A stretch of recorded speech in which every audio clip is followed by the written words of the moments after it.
Di dalam hadis ini dikatakan mengingkari, menolak dengan hati saja dikatakan sebagai ad'aful iman, selemah-lemahnya iman. Apalagi kalau dia bukan mengingkari, tapi malah pro, mendukung, bersekongkol untuk tindak pidana korupsi. Ini maknanya tiada lain adalah tidak ada iman di hati mereka.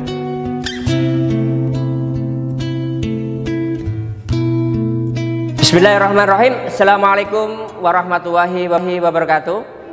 Sahabat APTB yang kami hormati, kami muliakan, satu keprihatinan kita bersama dalam situasi pandemik yang virus corona yang sudah berulang tahun, yang pertama kali kasus-kasus korupsi semakin lama semakin tidak begitu menarik untuk kemudian diekspos oleh berbagai kalangan termasuk di media. Para mahasiswa tiba-tiba yang selama ini kita anggap sebagai bagian dari perubahan, kritikan mereka, ya masukan mereka dan keberanian mereka menyampaikan penyimpangan terhadap penyelenggaraan negara yang sudah mulai parah, kita lihat semakin lama semakin adem ayem. Bahkan kita sinyalir jangan-jangan ada upaya-upaya untuk membuat para mahasiswa ini terdiam. Elemen-elemen perguruan tinggi juga sama.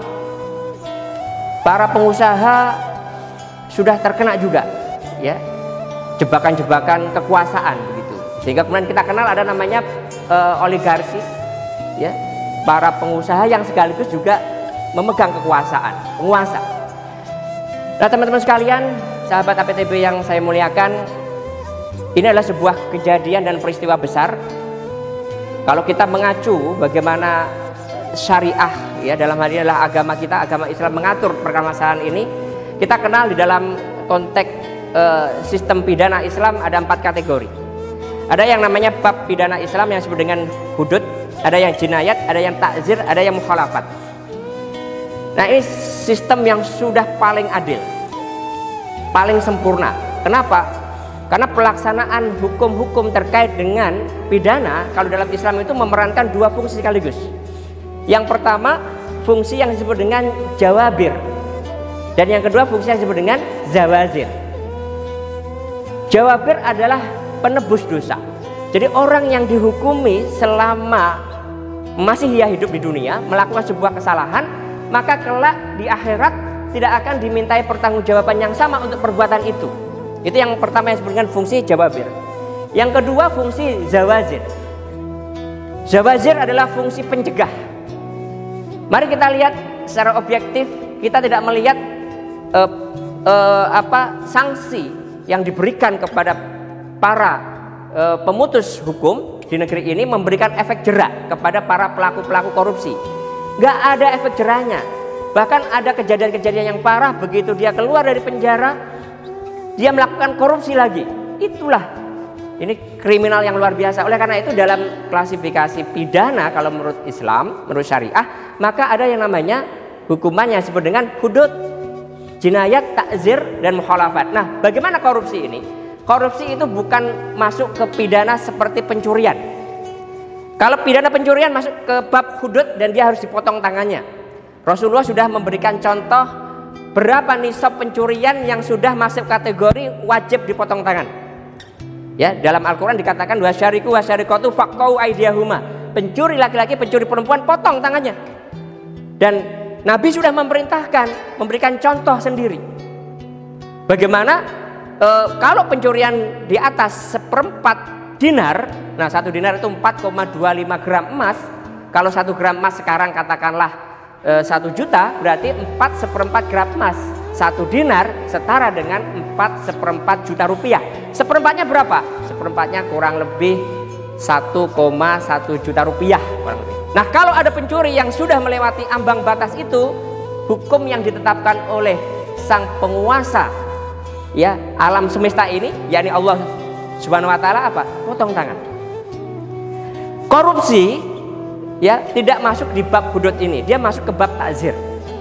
Bab takzir itu adalah kewenangannya diserahkan kepada penguasa, penetapan hukumnya. Maka penguasa dia boleh memenjarakan, boleh memotong tangan, dan boleh juga menghukum dengan hukuman pidana mati. Oleh karena itu beberapa waktu yang lalu kami sudah datang kepada KPK dan kami dorong, kami khawatirnya KPK ini jangan-jangan takut kalau mau menerapkan hukuman mati, sehingga ayo kita dorong berbagai elemen masyarakat, dorong pelaku-pelaku korupsi agar memberikan efek jera hukum mati saja. Dan insya Allah masyarakat Indonesia akan mendukungnya, karena ini sudah kriminal yang luar biasa, merugikan ya keuangan negara udah berapa banyak nih. Coba bayangin ada satu kepala daerah korupsi sampai 5 triliun lebih, belum lagi ya beberapa kasus-kasus korupsi besar yang sekarang makin lama suaranya makin sayup-sayup. Maka kami ingatkan kembali kepada KPK tentang arti penting sebuah jabatan, tentang pertaruhan jabatan itu. Alkisah, ada seorang sahabat yang namanya Abu Dar Al-Ghifari meminta jabatan pada Rasulullah. Apa kata Rasulullah? Jangan, sesungguhnya engkau adalah orang yang lemah, dan jabatan itu kelak nanti akan menjadi kehinaan dan penyesalan bagi si pemegang jabatan itu, kecuali dia mengambilnya dengan cara yang hak dan dia melaksanakannya kewajiban itu dengan cara yang benar. Jadi kalau ada aparat hukum yang tidak menjalankan kewajibannya ya sesuai dengan prosedur, ya memberikan efek jera sekaligus memberikan efek penebus dosa ya kepada para pelaku kejahatan di dunia, maka berat sekali pertanggungjawabannya di akhirat dan kelak akan menjadi penyesalan dan kehinaan bagi yang bersangkutan. Terakhir saya sampaikan bagaimana mekanisme yang sudah dicontohkan oleh orang-orang besar yang menjadi contoh teladan bagaimana penerapan hukum yang tanpa pandang bulu. Kalau contoh yang terbaik tentu saja adalah Rasulullah SAW. Pernah suatu saat beliau bersabda, ya, demi Allah, andekan Fatimah binti Muhammad yang mencuri, aku sendiri yang akan memotong tangannya. Waktu itu ada seorang anak ya bangsawan, dia terlibat pencurian. Lalu orang tuanya melobi kepada salah seorang sahabat agar meminta keringanan hukuman kepada Rasulullah. Rasulullah apa yang terjadi? Marah dan mengeluarkan hadis yang begitu dikenal bahwa andaikan Fatimah putri kesayangannya Rasul ini, andaikan Fatimah yang mencuri, aku sendiri yang akan potong tangannya. Kenapa? Karena kebinasaan orang terdahulu ada seperti itu. Kalau ada orang-orang yang kaya, yang kuat, bangsawan melakukan sebuah kesalahan, dimaafkan, dilonggarkan, hukum itu tumpul. Tetapi kalau ada orang-orang miskin, orang-orang lemah, oposisi yang melakukan sebuah kesalahan, hukum itu sedemikian beratnya. Sama seperti sekarang. Kalau ada orang-orang yang dianggap oposan, dicari-cari kesalahannya. Tapi kesalahan yang sama kalau dilakukan oleh orang-orang yang dianggap pro kepada kekuasaan, pro terhadap rezim, dicari-cari pembenarannya. Inilah ketimpangan dan ketidakadilan hukum yang dengan telanjang kita bisa indra, kita bisa saksikan dengan mata telanjang kita bagaimana keadilan hukum yang tidak ditegakkan di negeri kita tercinta ini. Oleh karena itu ada prosedur yang dilakukan oleh ya contoh yang sudah dipraktikkan oleh para sahabat Nabi, seperti yang dilakukan oleh Umar bin Khattab. Umar bin Khattab itu sebelum pejabat ya memegang amanah, dia hitung dulu hartanya. Lantas setelah menjabat dihitung juga.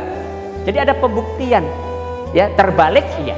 Ada juga dihitung sebelum menjabat dan setelah menjabat. Nanti selisihnya akan disita. Kalau ini memang meragukan akan disita oleh negara. Al-Kisah Abi Bakrah pernah disita hartanya dan itu jumlahnya sangat besar, separuh hartanya disita. Termasuk gak tanggung-tanggung Abu Sufyan di zamannya Umar bin Khattab, hartanya pernah disita gara-gara apa? Gara-gara dia berkunjung ke rumah anaknya yang namanya Muawiyah. Begitu dia pulang, dia dikasih hadiah kurang lebih 700 juta. Maka oleh Khalifah Umar bin Khattab dia rampas hadiah itu. Kenapa? Karena hadiah yang diberikan seseorang kepada pejabat, dalam hadis dikatakan inilah harta suhud, harta ghulul, harta yang haram dan harta yang curang yang tidak boleh lagi diambil. Kenapa? Oleh karena itu para pejabat di dalam ya sistem yang mengadopsi nilai-nilai syariah, dia dicukupkan kebutuhannya, rumahnya, kendaraannya, pembantunya dicukupkan, sehingga tidak ada peluang lagi orang-orang korup sebagaimana yang kita kenal di dalam kehidupan kita sekarang. Korupsi merajalela dan kita dorong KPK untuk lebih tegas, lebih berani lagi menyuarakan kebenaran. Kalau tidak, ingatlah ancaman Allah terhadap orang-orang yang memegang kekuasaan. Sebagaimana hadis ya tentang mencegah kemungkaran, man ro'a minkun mungkaron, kalau kalian melihat kemungkaran fal yughayyiru biyadihi, maka rubahlah dengan biyadih, tangan kalian, kekuasaan kalian. Dan KPK, Anda hari ini diberikan kekuasaan, Anda diberikan tangan, Anda memiliki kewenangan untuk menghukum seberat-beratnya bagi para pengkhianat-pengkhianat negara. Fa illam yastati, kalau kalian tidak mampu, fa bilisanihi, maka ungkapkan, cegahlah dengan lisan, dengan perkataan kalian, dengan tulisan kita, dengan mengopinikan, dengan menyuarakan. Fa illam yastati, kalaupun bersuara juga tidak berani dan tidak mampu, fa biqalbihi, maka ingkari dengan hati. Wadzalika at'aful iman, dan itulah selemah-lemahnya iman. Kalau di dalam hadis ini dikatakan mengingkari, menolak dengan hati saja dikatakan sebagai at'aful iman, selemah-lemahnya iman, apalagi kalau dia bukan mengingkari tapi malah pro, mendukung, bersekongkol untuk tindak pidana korupsi. Ini maknanya tiada lain adalah tidak ada iman di hati mereka. Dan ini dahsyat. Maka bertobatlah kalian para pelaku korupsi sebelum Allah akan timpakan bencana kepada siapapun juga, kepada pelakunya, kepada anggota keluarganya. Dan tentu yang paling dahsyat adalah azab Allah yang akan ditetapkan kelak bagi pelaku-pelaku korupsi. Dan tidak ada mahkamah yang lebih adil waktu itu kecuali mahkamah Allah Azza wa Jalla yang tidak ada suap di dalamnya. Ya, karena semua badan kita, telinga kita, kaki kita, mata kita, telinga kita, bahkan hati kita akan memberikan kesaksian tentang apa yang kita lakukan selama hidup di dunia, termasuk harta. Dari mana kita dapatkan dan untuk apa kita gunakan. Jadi kalau harta kita miliki dengan cara yang haram, maka siap-siaplah Anda para pelaku korupsi untuk dihisap, dan harta itu halalnya dihisap, haramnya diazab. Na'udzubillah min dzalik. Semoga Allah menyelamatkan kita semua dari bencana korupsi yang sedemikian luar biasa tantangannya hari ini, untuk menyelamatkan negeri kita menuju baldatun ya warupun gofur, ya, negeri gemah ripah loh jinawi yang memberikan kesejahteraan bagi semua warga dan rakyatnya. Terima kasih. Assalamualaikum warahmatullahi wabarakatuh. Semangat untuk KPK.